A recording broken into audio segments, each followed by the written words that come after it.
want to say anything to the parents, because what I would like to tell you all is how to understand what the parents really want. There's no father or mother who wants anything but the best for their child.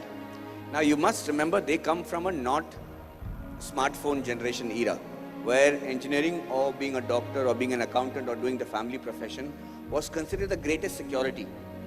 You become an engineer, then you just have to worry about starting a family, having a baby, putting your son to school. But every other profession was considered to be risky. So they always wanted, become one, and then they have sorted out their lives and they have sorted out your lives. Their intentions are always good. The problem is, today we are much more aware as youngsters. We do our research, we have the ability to do research at the palm of our hand, and we know, for example, let me tell you, if somebody had told me that if you join the film industry and become a hairstylist, I would have said, why would I want to be a barber? I mean, why would I want to be a hairstylist when I can be an engineer? But what if I told you that in Bombay, on a daily basis, the hairstylists get from 7,000 rupees a day to 15,000 rupees a day, depending on who you're assisting. So at the rate of, say, if it's 10,000 rupees a day, you're making 3 lakhs a month. That's the kind of money that nobody can make right off when you start, right? So there are amazing professions. My friends, when they joined engineering, they were disappointed because they got to do what is called oil engineering 25 years ago. Today, those oil engineers are only 18 and they get paid 1 crore every day for just consulting. So, if people knew about these professions, then they'll probably go into it. Our parents didn't know, so you must forgive them, probably make them understand so that they don't go through that agony of thinking, my son is a vadavakare and he's useless. I move on. See, you guys are in your, at the threshold of the dreams that you want to achieve. Please sit down, it's going to be slightly longer. And you guys are going to actually determine how the environment around you is going to progress along with you. You must know that at no point in your life is something impossible. At no point.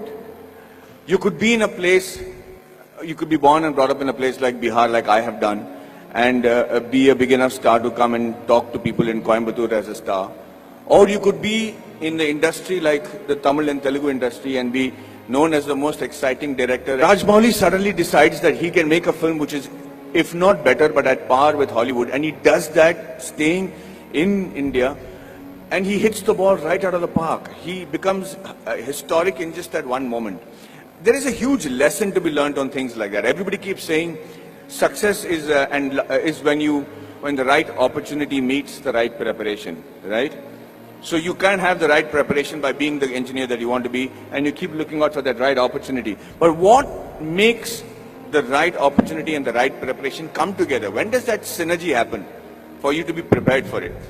Because like they say, if you're prepared but you don't get the opportunity, it's useless. If you have the opportunity, you're not prepared, it's not useless. But they have to meet at a point, right? And that meeting happens because you will it to happen, because you want it so badly to happen.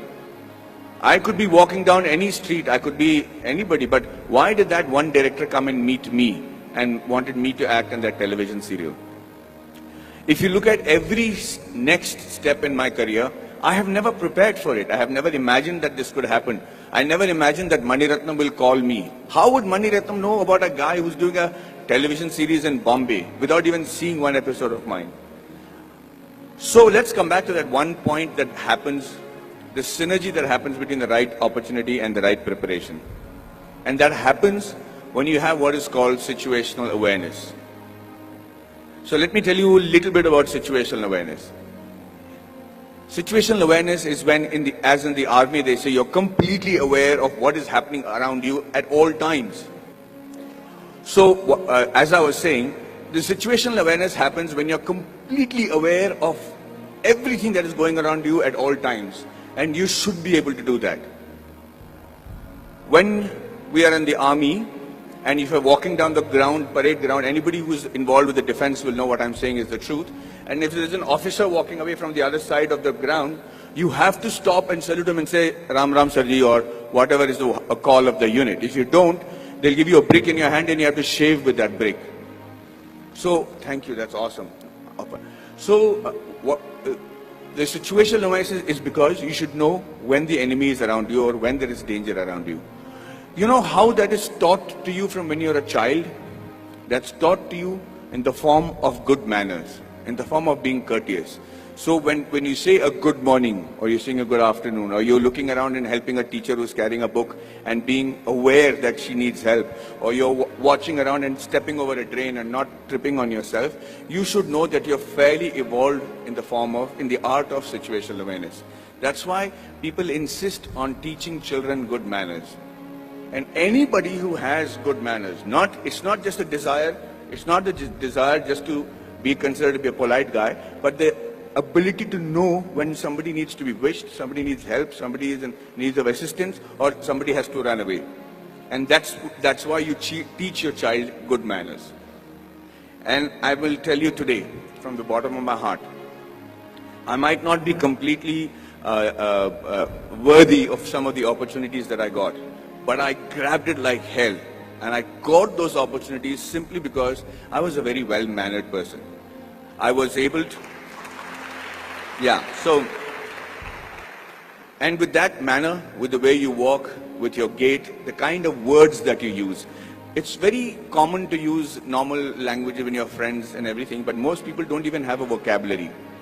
The reason I started those classes in Kolhapur was so that I had my friends who came to me and said, Maddie, we are very good engineers, buddy. We're really good at what we're doing. But the problem is I can't speak in English, I can't speak in Marathi. So when they come from Tatas and Kirloskars for campus selections, I'm not able to communicate to them.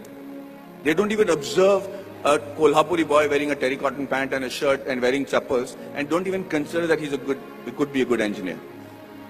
So I said, the fault lies with you guys.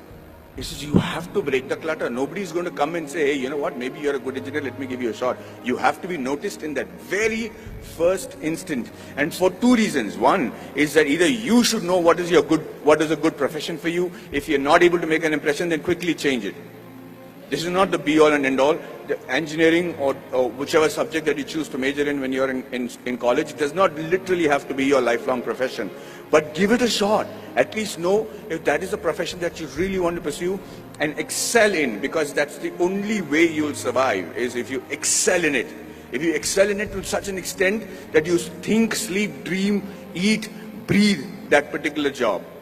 And I do that with acting. And I'm telling you, I do not know what else. I would have been a really bad soldier because I think I'm a really good actor. I'm involved completely, 100% of the time. I'm doing research. If I have free time, I'm going to YouTube and finding out what is a different method of acting. I just do that with a passion. If you're not doing that for your profession, know that you're in a secondary profession. Know that you're doing something which the Lord has not made you to achieve glory in. So you have to give it that shot. Now, what I'm trying to tell you is that Kolhapuri friends of mine who then came to me and I said, okay, let's try and see if we can change that. So at 5 o'clock in the morning, they would come to my room, we'll go to the terrace, and I started teaching them how to present themselves in the interview. Things that I had the good fortune of doing because I had many interviews and many group discussions to attend.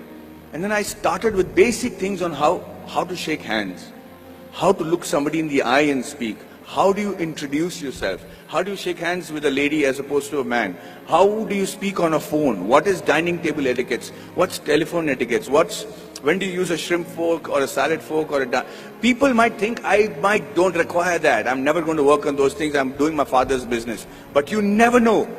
That is the preparation that you make to make that quantum leap in your careers.